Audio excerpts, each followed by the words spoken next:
I have learned myself over the last, three startups that I have been building and three organizations that we have built.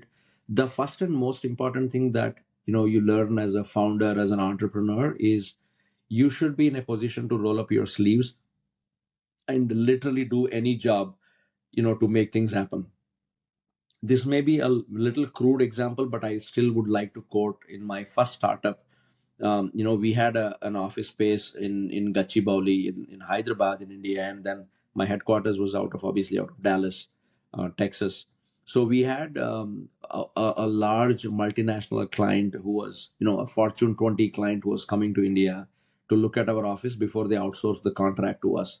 And I was in India, and unfortunately, my housekeeping staff, the person who was leading, was not ill. I mean, he was ill and he was not, keeping great.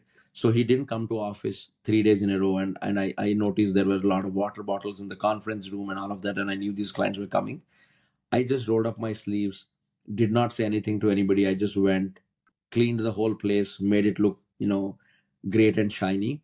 I came back, and the customer was supposed to come in at 3 p.m. People saw that. People said, hey, this is not a leader who kind of goes out and, expects people to do, but he rolls up his sleeves and does things.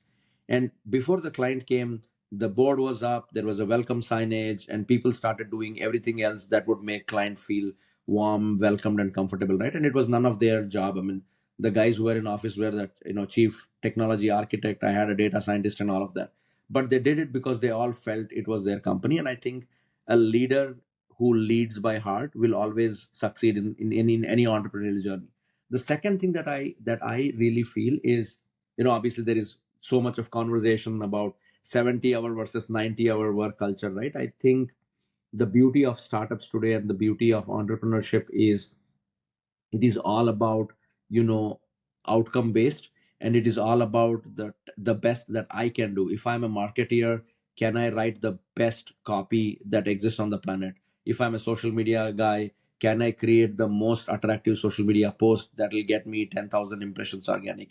If I'm a developer, can I write a brilliant and a world class code that has zero flaws in it? And I think when people start doing that, you build a fabulous organization. Building a beautiful organization then becomes a byproduct. So like I said, people and culture and innovation are like two key facets that'll make any organizations shine. And these are probably some very simple and obvious Right. things.